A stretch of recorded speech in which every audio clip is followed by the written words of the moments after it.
को जारी रखते हुए हम लोग उसके सॉल्यूशन को देखते हैं कि किसी पदार्थ के विलयन को गर्म करने पर उसकी विलेयता पर क्या असर पड़ता है। तो विलयन का तापमान बढ़ाने पर उसकी विलेयता बढ़ती है। नेक्स्ट चैप्टर शुरू हो रहा है हमारे चारों ओर के परिवर्तन। क्वेश्चन है, औजारों में लोहे की फलक बने वलय में लकड़ी का हत्था लगाने के लिए फलक के वलय वाले हिस्से को गर्म किया जाता है। गर्म करने से वलय में निम्नलिखित में से क्या परिवर्तन होता है। उसका आकार छोटा हो जाता है, उसका आकार बड़ा हो जाता है, उसके आकार में कोई परिवर्तन नहीं आता है, इनमें से कोई नहीं। तो आप लोग गांव में देखे होंगे कि हंसिया या हंसुआ जिसको बोलते हैं, यहाँ खुरपी कहते हैं, उसके बेंट को ऐसा बेंट होता है, ऐसा यहाँ पे एक लोहे का जकड़ने के लिए लगा देते हैं, है ना। तो इसको लगाते हैं तो लगाने के पहले गर्म करते हैं आग में, उसके बाद इस पर रख करके और हथौड़े से दाब देते हैं, फिर पानी में डुबो देते हैं।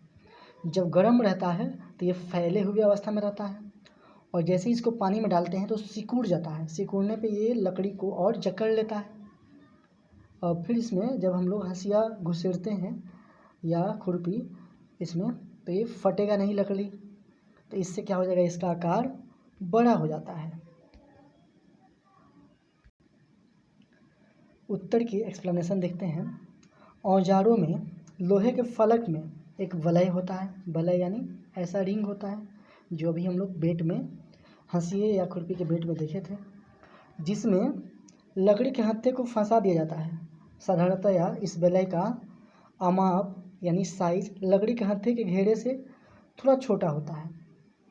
हत्थे को वलय में फंसाने के लिए वलय को गर्म करते हैं जिससे उसका आकार बड़ा हो जाता है यानी फैल जाता है।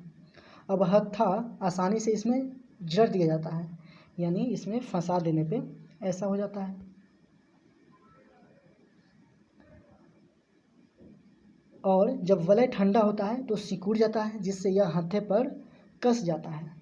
इसी प्रकार के परिवर्तन का उपयोग बैलगाड़ी की लकड़ी के पहिए पर लोहे के रिम को कसने के लिए किया जाता है।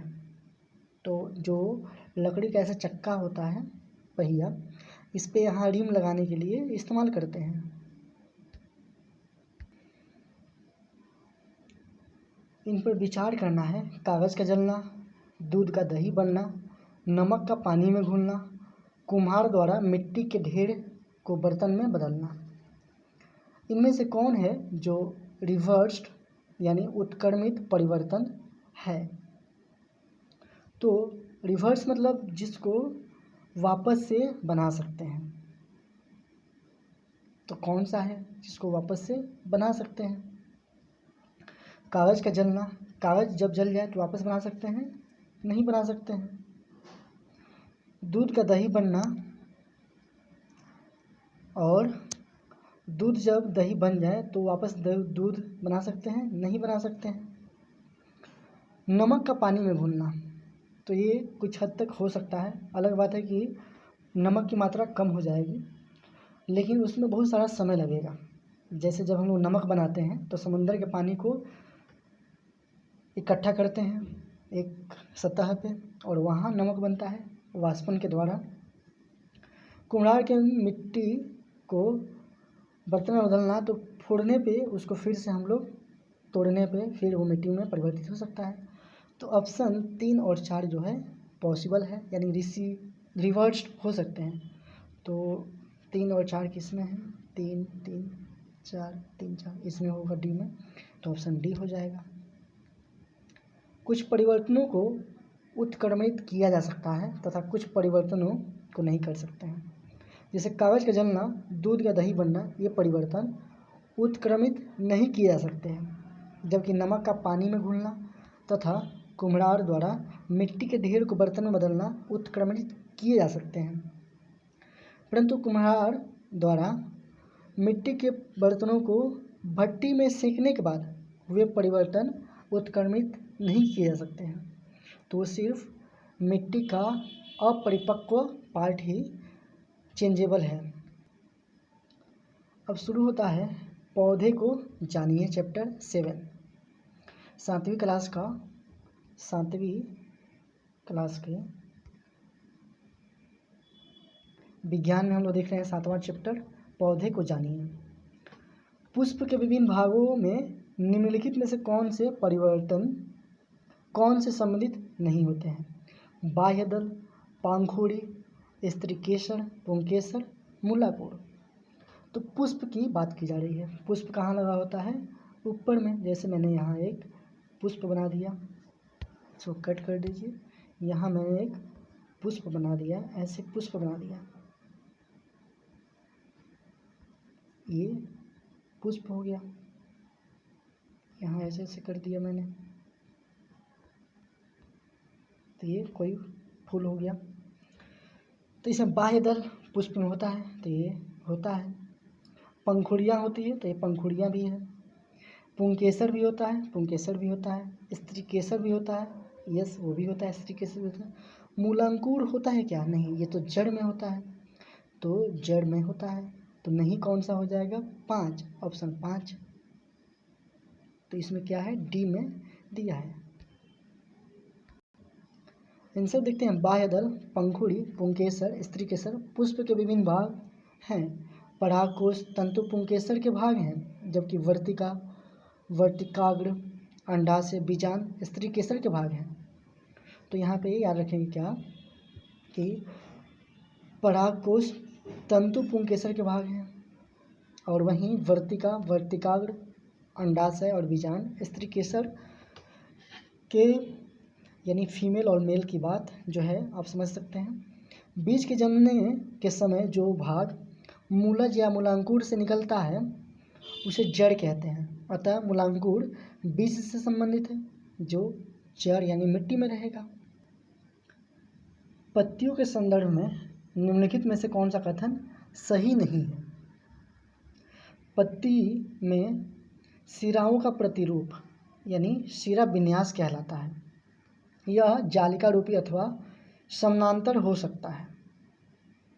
पत्ती में पर्णवृत्त और फलक होते हैं। पत्तियां सूर्य के प्रकाश की उपस्थिति में ही मंड संश्लेषित करती हैं। पत्तियां वायुमंडल में उपस्थित जलवाष्प का कुछ हिस्सा भोजन बनाने की प्रक्रिया में ग्रहण करती है। इसके एक्सप्लेनेशन को देखते हैं हम लोग। कथन ए, बी, सी सही है, परंतु कथन डी गलत है, क्योंकि पत्तियां वायुमंडल से जलवाष्प ग्रहण नहीं करती, बल्कि वाष्पोत्सर्जन की क्रिया द्वारा बड़ी मात्रा में जलवाष्प को वायुमंडल में निष्कासित करती है। तो पत्तियों का कार्य होता है वाष्पोत्सर्जन का। अब एक बार फिर हम लोग इसके ऑप्शन को देखते हैं। आंसर डी है इसका। तो पहला ऑप्शन था पत्ती में शिराओं का प्रतिरूप शिरा विन्यास कहलाता है। तो पत्ती अगर ऐसी है, ये पत्ती है, ऐसे इसमें बना होता है, इसी को हम लोग शिरा विन्यास कहते हैं। और ये जालिका रूपी अथवा समानांतर हो सकती है, इसमें ऐसे ऐसे छिद्र होते हैं। पत्ती में पर्णवृत्त और फलक होते हैं, तो ये है फलक और पर्णवृत्त होते हैं। पत्तियां सूर्य के प्रकाश की उपस्थिति में ही मंड संश्लेषित करती हैं, ये भी सत्य है, जो कि ये डी ऑप्शन सही हो जाएगा इसका, जो असत्य है। तने दो तरफा मार्ग का कार्य करते हैं। तने के कार्य के संदर्भ में निम्नलिखित कथनों पर विचार करना है। तना जल एवं खनिज को पतली नलिकाओं द्वारा पत्तियों तथा पौधे के अन्य भागों तक पहुंचाता है। पत्तियों द्वारा भोजन तनों से होकर ही पौधे के विभिन्न भागों में संग्रहित होता है। तो तना की बात की जा रही है कि तना का क्या कार्य है। हम लोग जानते हैं कि पेड़ पौधों में दो चीज़ें होती हैं, एक जाइलम और एक फ्लोएम। तो जाइलम और फ्लोएम क्या होते हैं? जाइलम से जल ट्रांसपोर्ट होता है, फ्लोएम से फूड ट्रांसपोर्ट होता है, और ये दोनों पूरे वृक्ष में होते हैं। तो ये कहीं ना कहीं कहाँ रहेंगे हम लोग? ये सभी रहेंगे तना से होकर ही, तभी तो जल जड़ से वहाँ जाएगा और फूड वहाँ से ट्रांसपोर्ट होगा। तो तना जल एवं खनिज को पतली नलिकाओं द्वारा पत्तियों तथा पौधों के अन्य भागों तक पहुँचाता है। तो ये किसका हो जाएगा? जाइलम का काम हो जाएगा। पत्तियों द्वारा भोजन तनों से होकर पौधे के विभिन्न पार्ट में जाते हैं, तो वो किसका काम हो जाएगा? फ्लोएम का काम हो जाएगा। तो इस तरह से दोनों ऑप्शन क्या है? सही है। यहाँ सही पूछा गया है, तो ऑप्शन सी हो जाएगा आंसर इसका। यहाँ दिया है तना उपर्युक्त दोनों कार्य संपन्न करने में महत्वपूर्ण भूमिका निभाता है। तने अनेक प्रकार के होते हैं। ये कठोर, मुलायम, कमज़ोर हो सकते हैं। वृक्षों के तने कठोर होते हैं। कमज़ोर तने वाले पौधे सीधे खड़े नहीं हो पाते, ये भूमि पर फैल जाते हैं। इन्हें विसर्पी लता कहते हैं, जबकि कुछ पौधे आरोही कहलाते हैं। जड़ों के संदर्भ में निम्नलिखित कथनों पर विचार करना है। जड़ें मिट्टी से जल और खनिज पदार्थों का अवशोषण करती हैं तथा पौधों को मिट्टी में डेंटा से जमाए रखती हैं। ये बात सत्य है। जालिका रूपी शीरा विन्यास युक्त पत्तियों वाले पौधों की जड़ें रेशेदार होती हैं, जबकि समानांतर शीरा विन्यास युक्त पत्तियों वाले पौधों की जड़ें मूसला जड़ें होती हैं। तो ये थोड़ा सा कॉम्प्लिकेटेड सेंटेंस दिया है, इसके बारे में जानकारी नहीं के बराबर हम लोग के पास है, तो इसके लिए आंसर पे जाएंगे। वैसे ऑप्शन फर्स्ट तो सही है, ऑप्शन पे जाते हैं। इसके आंसर एक ही है। कथन एक सही है जबकि दो गलत है। जड़ें मुख्यतः दो प्रकार की होती हैं, मूसला जड़ और रेशेदार जड़, जिसको जकड़ा जड़ कहते हैं।